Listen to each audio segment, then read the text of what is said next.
Like I say, guys and girls, and ladies and gentlemen, boys and girls, men and women, boys and ladies, if you're old enough to join the army, join.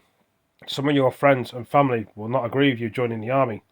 The reasons why is because they're going to lose a loved one, a friend, a neighbour, someone that they've grown up with. And once they die, or they do survive and they don't know they've died or survived, they're going to be very heartbroken. They want to keep that communication with you and keep it flowing.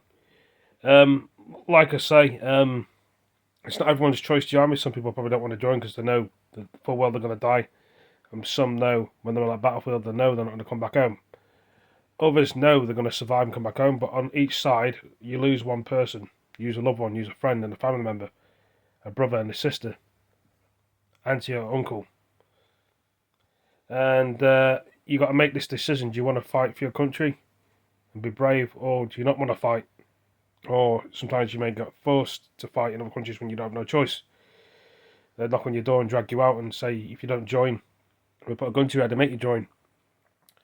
If you're a Jehovah's Witness, if you're a person that believes in God, you don't want to fight the wars, sometimes they may put you into concentration camps like they did in World War One and World War Two, in about 2024. Will that still happen today? Will they have you do other jobs like fixing tanks, cooking in the kitchens? Now, they may employ people that have got asthma and fighting on the front line if they run out of numbers, which I don't think they're going to. I reckon they're only going to pick the young men and women, boys and girls, to join the army. Now, if you want to join Northern Ireland, Scotland and Wales. Suggest you sign up if you want to join, make the army bigger. Because you never know, Russia could attack the UK at any time, at any point, and you won't know about it, and they could knock on your door or blow your door off. Or they may come in groups and you don't know. So who's going to defend our country? Are these migrants that are in the UK going to defend our country, our borders, while the rest of our troops are going across the world to NATO fighting over there against Russia? Is UK and NATO going to go for Ukraine? Could be possible if the numbers run down. Will Poland get involved and go for Ukraine as well? Who's going to be fighting on Russia's side? Good question. Will it be China? Will it be North Korea? What about China and will China be fighting Taiwan eventually?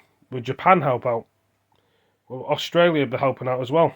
And France and Germany? Will they be getting involved into Ukraine and NATO? Build up against Russia? Will Germany, France, NATO, I'm trying to think, France and Germany,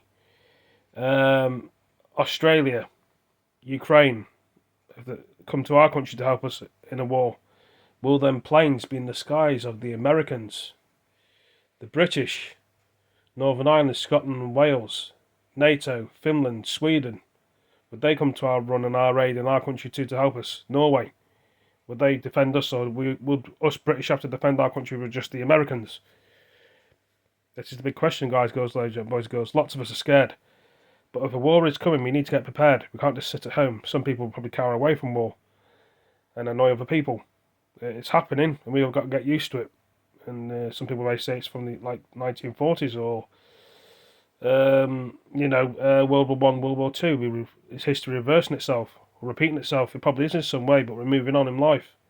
Every year it seems to be different. Now, what would you guys and girls, ladies and gentlemen, do? Sit at home all day? Or would you fight for your country and explore the world? Sometimes we die, sometimes we survive. A war's probably not a nice place, but sometime Russia and Ukraine didn't expect a war, but saying that Ukraine didn't want a war with Russia.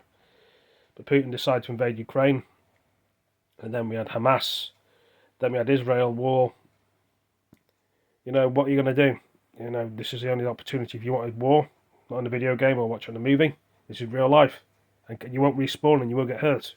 Once you bleed out, you bleed out. Sometimes you survive, sometimes you don't. This is where you got to make the right choice, guys, girls, ladies and gentlemen, boys and girls. Do you really want this or don't you? It may happen sooner or later than you think. This is World War III. Could be 2024, 2025, could be 2028, could be 20 years' time. But the message I want to get out there is,